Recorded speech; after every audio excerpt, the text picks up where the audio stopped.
Yo, what is going on, guys? Plunge here, and today we're gonna be doing another video request, and this is the request of Sparky TM.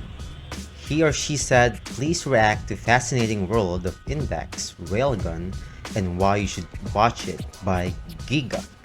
Another Index Railgun reaction, and Gigguk, this YouTuber, has 3.31 million subscribers. That is insane. So we're gonna be reacting to why we should watch it. Definitely interesting to see that, because I'm gonna be sure that it's an in-depth explanation of why I should watch it, why is it fascinating, why is it, popular with the fans. But yeah, that's enough talking for me. Without any further ado, let's go watch The Fascinating World of Index and Railgun, and why you should watch it. Why do you like Index? Why are you hyped for Index? Because here's my opinion, I don't get it. It's not bad, it's just really mediocre.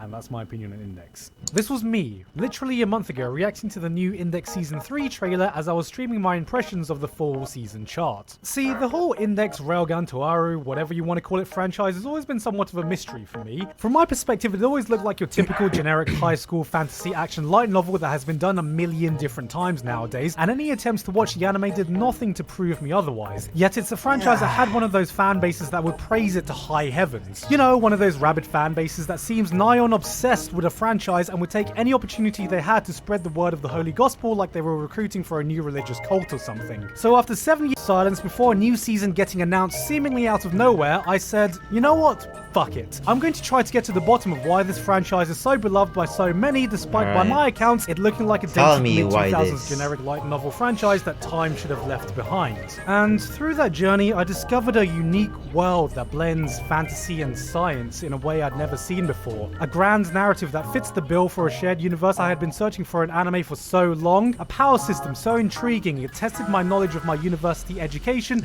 that before I knew it, something happened. I became a fan. I mean, it's definitely epic, seeing from all the videos we've reacted to. It's insane.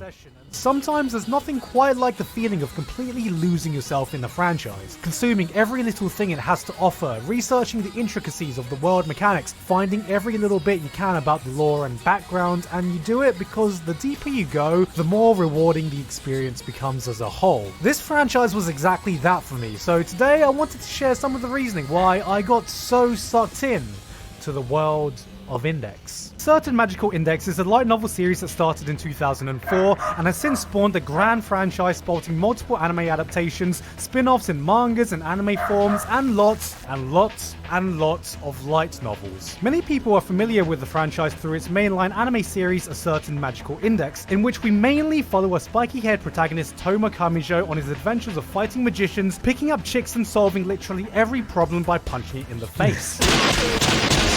But arguably equally as popular is its spin-off series A Certain Scientific Railgun, which focuses on the adventures of Mikoto Misaka, a powerful esper with the ability to control electricity, shrug off teleporting lesbians, and is basically Pikachu as a tsundere anime girl. From that brief description, it may be hard to see the appeal of Index because that's what it looks like from the outside, and to say the franchise is a bit daunting is kind of an understatement at this point. But from my personal experience, through all the confusion about the sheer scope, explanations about chronology, read and watch order, I never really saw anything to explain to me what the core appeal of Index was and why it's amassed such a loyal fan base, so that's what I'm gonna try and do today. And I think a good place to start, instead of explaining specific plot details, is to start explaining what Index is as a concept. Okay, tell me what it is. The world of Index. Index is set in a world very reminiscent of the one we're in right now, except both magic and science play a massive part in it. You have the world of magic, which has its roots in faith and religion that can be traced back through various myths and legends, and has shaped a lot of the world's history through secret organizations and practices. This is where you see a lot of the traditional fantasy elements, with mages and magicians drawing their powers through spells and magic, and it finds its basis through a lot of real-life lore we can find in this world. However, you also have the world of science, as the main setting is the modern sci-fi entire world of Academy City. Here you have a city that's advanced to be 30 years ahead technology-wise to what we have today, and is full of people who have gained supernatural power through the practices of science and experimentation. And while both these worlds are normally kept separate, they are in conflict with each other, both vying to be the dominant power to shape the world of Index, which serves as the basis for the various stories told in this setting. And it's really hard to get this perspective from the beginning. This is where a lot of the confusion about what the franchise is about lies. Many people, myself included, were only really exposed through the plot synopsis of the opening arc. Something about a generic spiky-haired boy whose right hand has the power to cancel out any magic or supernatural ability, hashtag a week into No Nut November, running into some lolly nun that has a load of magic books in her head who's getting chased by this mysterious magical organization with your usual trashy power fantasy stuff. And while this is technically what happens, it's not an accurate representation of the franchise at all. Despite its name, Index is not actually about Index, the lolly nun character, nor is it really about Toma, despite him getting most of the screen time. A better way to describe this series from a broader perspective is that it's like a shared universe with many moving parts having more in common with things like Game of Thrones or the Marvel series. Okay, I was about to say, it's like the MCU then. Each arc is a self-contained story that adds a new element to the cast of characters to the world, whether they focus exclusively on the science side of things or the magic side of things, and occasionally you get bigger crossover events that involve every part. I see. Normally separate casts and elements come together. Because of this structure, you can have multiple storylines running in parallel, and sometimes you get to see the same events happen but from different characters. So that's what makes it interesting. Follow along with the grander narrative, they all add something to the canon of this shared universe. So while all the different series stretched across multiple mediums may look confusing and daunting, what it really means is that there are multiple ways to get into this franchise. You can start with Index, or you can even start with Railgun if you so please. You can read the light novels for some arc, and switch to the manga, and switch to the anime, or vice versa. It doesn't really matter how you choose. That's a lot. Because the universe that you'll take place in stays coherent. The only difference is that the light novels may go more in depth in the intricacies of the world and their systems. This is why I hazard to call Railgun a spin-off, because while technically the events aren't as important to the main narrative in the same way that, for example, Black Panther doesn't move forward the grander Infinity Stones plotline of the MCU, it's a great story and serves to give the viewer a better understanding of the characters and why they act the way they do in the main series. Index's core appeal stems from this expanded universe and how extensively it blends in its science fiction and fantasy elements in a coherent world. I've made a video before expressing my desire to see some kind of shared universe in anime form, and I didn't realize at the time how closely Index fitted this bill, because for all you can say about the characters and protagonists that make up the world, as good or bad as the characters may be, they aren't individually what makes this franchise what it is. They aren't what drives its fan base to be as invested or obsessed as they are. It's the world, which is encompassed by its setting. Academy City. Academy City is a weird beast to tackle because while it's technically just a backdrop for all these story arcs taking place, I'd actually argue that it is the main character of the franchise, because while Toma may be the face and main protagonist of Index early on, as the world expands and more characters get introduced, Index becomes the story of Academy City itself. It's the inhabitants of Academy City whose storylines we get to follow. It's Academy City that is the driving force for the grander conflict. It's Academy City which serves as the core thread that connects all the numerous plot lines together. Even if events aren't happening there, it always exudes a constant presence and honestly seems like a really cool and unique place, which unfortunately the anime doesn't always do justice with its simple portrayal of fucking bad CG wind turbines everywhere. That's what I was saying. Of the amounts of strange Wind different turbines. happenings There's a revolving lot around of this them city, in the this series world. can take many forms and genres depending on not the arc and safe. character we're following. Sometimes it's a dark sci-fi involving horrific human experimentation. Sometimes it's a fantasy action exploring secret underground organizations. Sometimes it's a fluffy high school slice of life, and sometimes it's all of those things. Admittedly, I found the story arcs that focused on science far more interesting than the ones that focused on magic, but what made it all worth sticking through was when you were able to see all the various characters and plot lines converge. Some of my favorite moments were actually just seeing different characters from the various story arcs meeting for the first time and interacting with each other. There was a few episodes in Index Season 2 that was purely dedicated to bullshit slice of life fluff involving all the cast members, and it was honestly some of my favorite episodes. The franchise rewards you for investing in the world as a whole. You'll have elements you like, you'll have elements you won't like, you'll have characters that bore you and characters that you'll absolutely love, which, let's be honest, is going to be Accelerator because he's best boy. It's the juxtaposition of all these different narrative elements you wouldn't normally see together put in one place that makes it so interesting. You not only have mages and espers, you have angels, alchemists, underground assassins, you got modern military SWAT teams fighting magical nuns, and what I like is how much they try to ground it in our world, because every element, no matter how ridiculous, has a basis from our real world. supernatural phenomenon that we may hear about here and there are given an explanation in Index with the rules Jesus. that structure that universe. And that's why That this setting gun works. just This become a attention to sword. detail is something that's also mirrored in their power systems, which is the one other big unique thing this franchise has to offer. Power God system. damn, I love the power system in this franchise.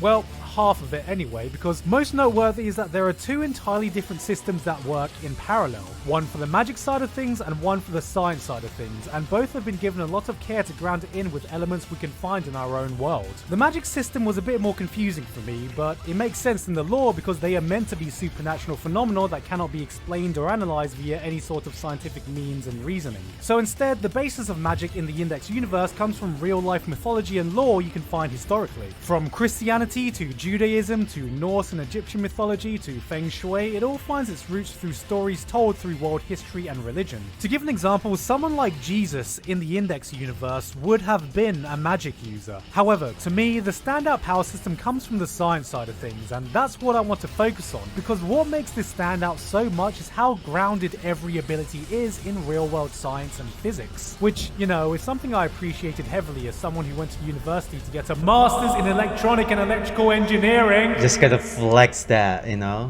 I know this is a weird time to flex this, but I paid 10,000. I mean, you deserve that, man.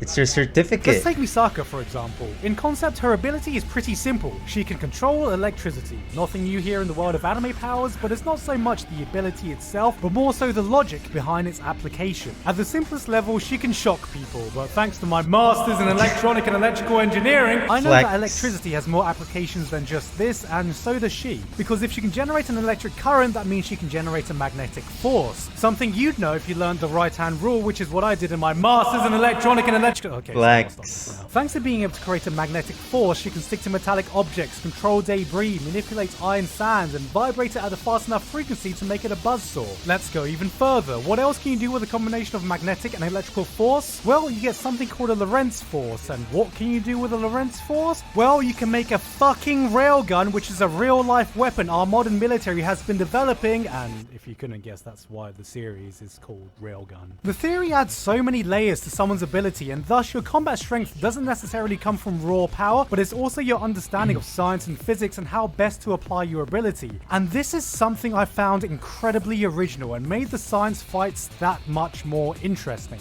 But I think the one character that really encapsulates just how innovative these abilities can be while still grounding it in real-world physics, it's Accelerator, who has one of the most unique abilities I've seen in all of anime, and no, it's not his ability to laugh like a beatboxing hyena. Accelerator's ability is vector transformation. Now, for those of you who didn't pay attention in maths and physics in school, a vector is any quantity that has a magnitude and direction, and what this is... I'm literally explaining fucking vectors in a video about anime! Pretty much every force you can think of can be broken down into vector components. An Accelerator can control the magnitude and direction, and what that means is any attack, no matter how big or powerful thrown at him, he's able to control not only the direction, but also the size of that attack, redirecting it back at his opponent or anywhere that he pleases. But the application of this ability goes so far Didn't know I was going to be back so many things in, have a vector in high component. school. He can start earthquakes by tapping his foot on the ground. He can block incoming sound. He can control the wind. He can manipulate blood flow. He can accelerate any object just by poking at it. If something has a direction, he can control it. And what you can do with this is only restricted by your knowledge of vectors. Now, I'm sure you're thinking such an ability sounds ridiculously overpowered, because it is. So the limitations the author has given around this ability, I feel, are just as smart. Because there isn't a limit to the size of the force he can manipulate or something, but his limitations come in, get this,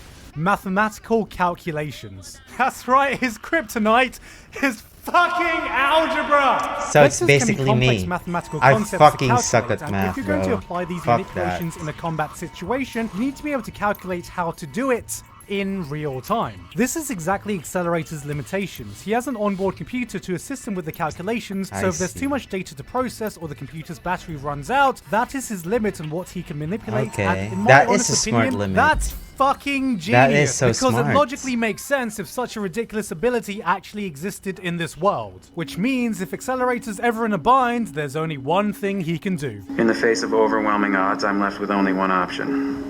I'm gonna have to science the shit out of this. Of course, understanding the theory behind these powers doesn't actually matter in the wider context, but for pretty much anyone who comes from a scientific background, it feels incredibly rewarding and it adds that extra layer to every fight scene, which is something I found totally unique. Alright, how many people have I lost with that last section? Is anyone still here? I'm still here, man. Engineers? Don't worry. Mathematicians? Physicists? Anyone else? I'm here. Anyone? Fellow content creator. If you've made it this far and all this sounds exactly like your cup of tea, well, this is the time when I start putting terms and conditions to everything I've said. A lot of them. The downsides. There is one thing I've glossed over to focus on the positives and appeal of this franchise, and that is just how goddamn hard it tries to put new people off from getting into it. Remember when I said I was put off by how generic and boring the beginning arc seemed to be? Well, that still holds true and can still definitely be applied to a lot of the early arcs in Index. The franchise came at a time when trashy harem bait high school fantasy light novel adaptations hadn't already oversaturated the industry, and going back through it now, it has really not aged well. Early Index embodies almost all of the overused tropes, character archetypes, and cliches we have gotten bored of since its initial release, and it ends up coming across as a run-of-the-mill shonen action show. Considering how much of it revolves around Toma, he's just not a very interesting character and only gets development further down in the light novel. Not only that, but his ability to cancel out other abilities is just so fucking boring compared to everything else I've talked about in the franchise's power systems. It's not bad per se, it's just extremely generic, and this is what makes it a really hard sell. I would like to say that you could easily power through it and quickly get to the good stuff, and while there are definitely some highs I'm going to touch upon, there is a lot of bullshit to wade through. Entire seasons worth of episodes, mind you, which in today's standard of short, hard-hitting 12-episode anime series is probably going to put off about 90% of you. But this is exactly why there's no such thing as a casual fan of the franchise. Only those who've been willing to trudge through all the mediocrity are rewarded with everything the world can offer, and if you're willing to do that, that probably means these elements I've talked about are something that appeal very strongly to you, as was the case for me. The good thing to know is that while Index Season 1 was mostly world building and Season 2 was a lot of build up to a climax that was only just teased at by the end, those who have stuck with it are finally getting to see a lot of the payoff that is being adapted in Season 3 that's airing right now. And if you continue reading the light novel, it only gets better and there's so much of it to lose yourself in. Plus, with a new season of Railgun and Accelerator just being announced, there is no better time to get into this franchise. So after all this, there is one question left. How do you get into Index? Alright. Tell me. Do you want the long version or the short version? Index Season 1, then Railgun S, then Index Season 2.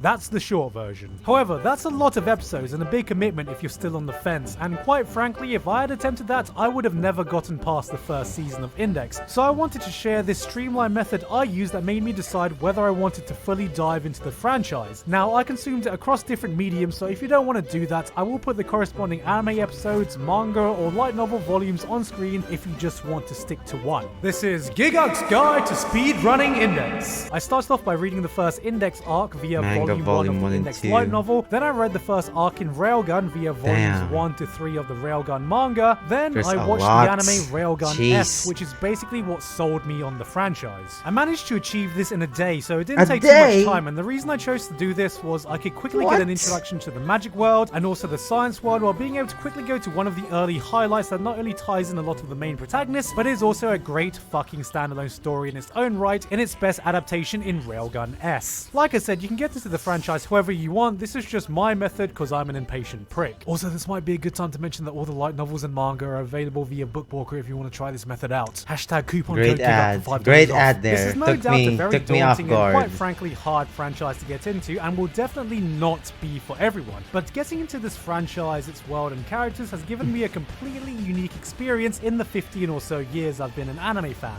And that is not an easy feat to do anymore. If this seems like something way too heavy to get into, that's completely understandable. If you just want something more quick and casual, there are many other shows you can get into. But if the specific aspects I just talked about sound exactly like something you would appreciate and you just want to lose yourself in a franchise, Big fan of fucking do it, man. Become one of us. Because I can see why this franchise joins the ranks of things like JoJo's, Monogatari, and Fate for having this really dedicated fan base that never shuts up about it. Because there really is nothing else like it.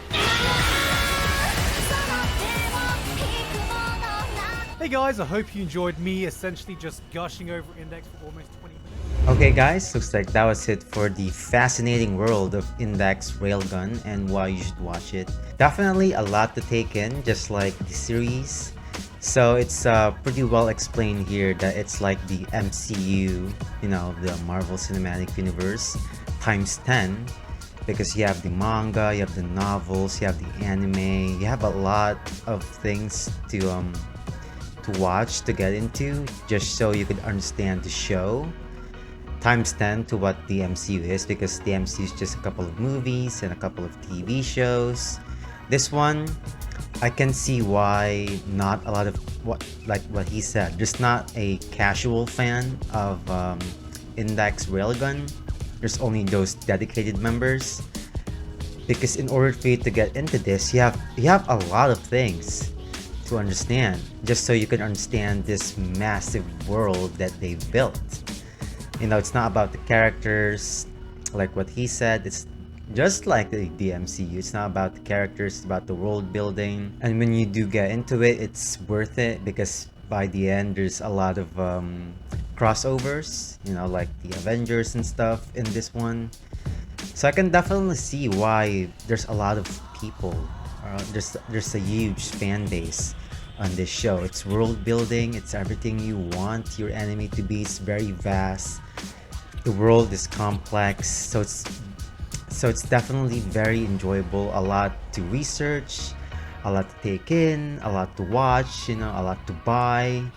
That's definitely one of the bigger and more complex anime that I've heard of. So with this info, I might try. I'm not 100% sure, but I will follow his guide on how to get into the series. If, however, you guys would want me to react to the anime or just be a member of this world, I will try and attempt to get into it by reading, the novels, the manga, and watching the animes and stuff. So yeah, this is definitely an interesting anime, because like what he said, there's not a lot of anime like this that is so wide and complex and interconnected like this one. So yeah, maybe further down the line in the tenure of LOSG on YouTube, maybe, just maybe we'll also get into this one, because I'm almost done with my Kamen Rider series. I'm looking forward to reacting to another series. Maybe down the line, I would be reacting to Toru. Maybe I'll be a fan. Maybe I'll be a hardcore member as well. But who knows? Who knows what the future holds in this channel. But yeah, thank you once again, Sparky TM, for suggesting this video. Make sure you guys subscribe to Gigguk, the one who made this video. If you're watching this, you probably already know who he is. He's got a lot of following, 3.31 something subscribers. Am I right? Yeah, 3.31 million. That is insane. So that is it for the video. Hope you guys enjoyed it. Hit like, subscribe, follow our socials. Gonna be linked in the description. Help us reach 1,000 subscribers. We're currently at 639 subs. We're so close to 1,000. So make sure to tell your family and friends about our channel. And yeah, that's it. In case I don't see you, good afternoon, good evening, and good night.